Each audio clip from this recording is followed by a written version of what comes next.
There is a story in Greek mythology that has no villain, no god behaving badly, no betrayal of the innocent, just two people who loved each other completely.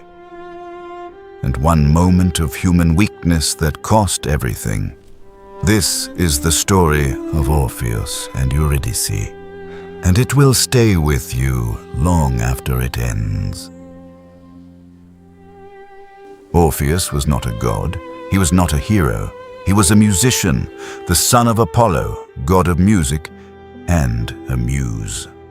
From the moment he first touched the strings of his golden lyre, the world stopped to listen. Not just humans. Animals left their hunts and gathered at his feet. Rivers changed their course to flow closer to the sound. Trees uprooted themselves and walked toward his music. Even the rocks wept. The gods themselves paused whatever they were doing when Orpheus played. Because his music did not just sound beautiful, it felt true. It carried something no divine instrument ever could. The full weight of human emotion. Joy and grief and longing and love all at once. The music of someone who felt everything completely. And then he met Eurydice.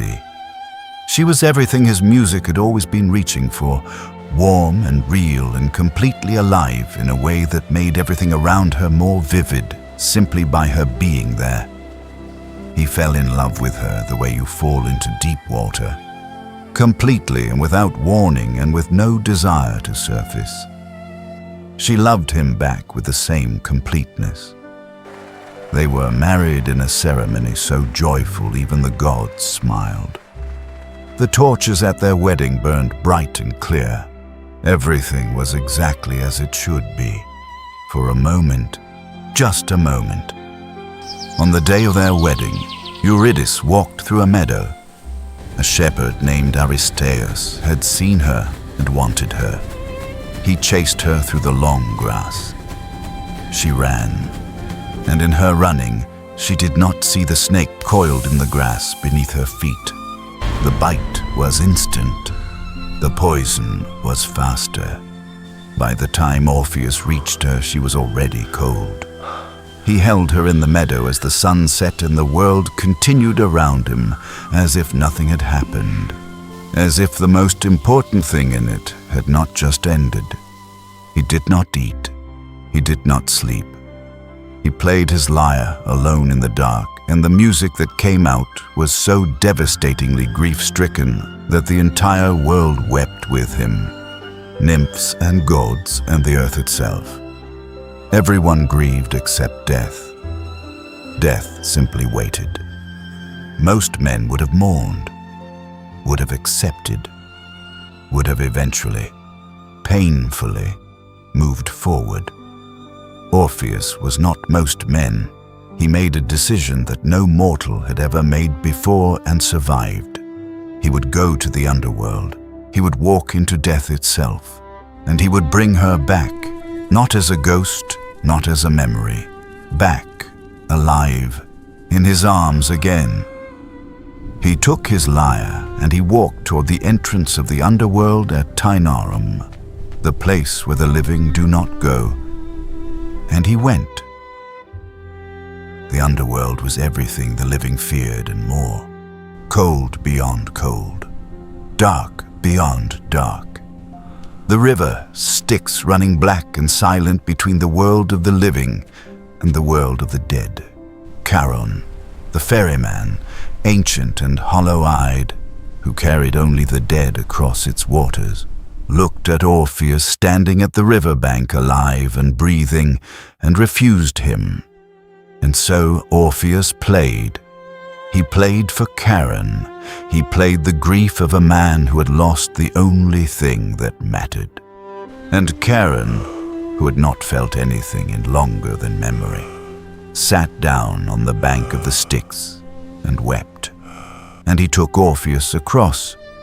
Even the three-headed dog Cerberus, who guarded the gate of the underworld, the creature that had never once let a living soul pass, lay down at Orpheus's feet when he played.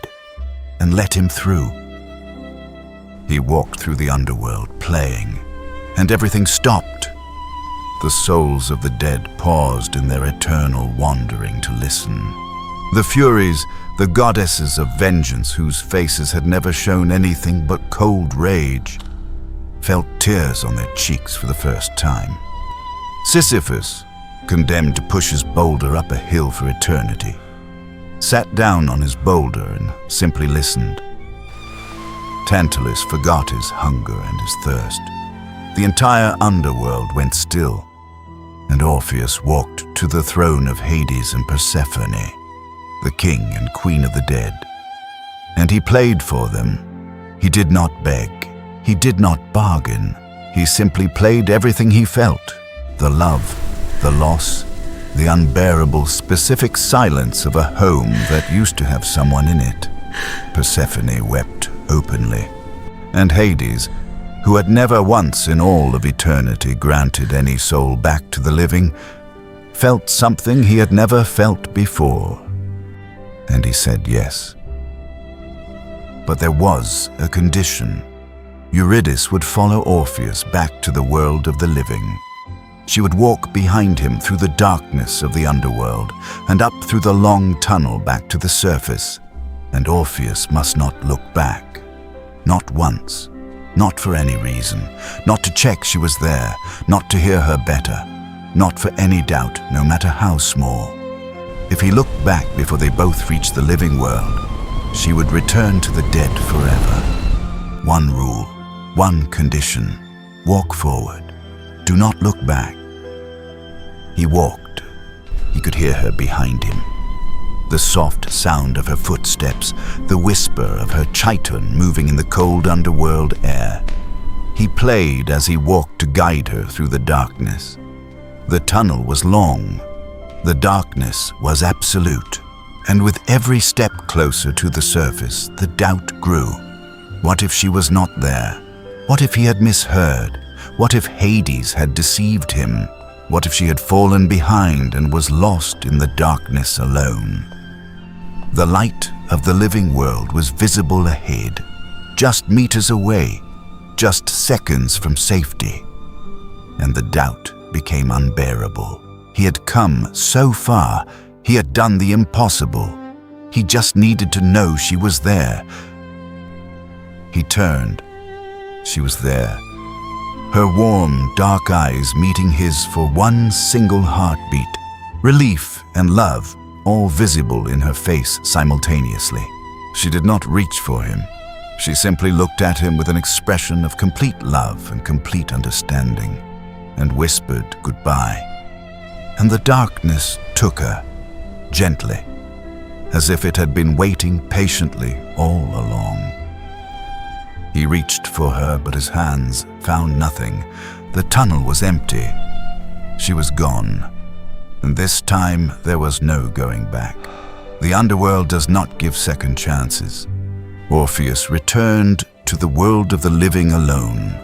He played his lyre on the hillsides of Thrace, and the music that came out was beyond grief.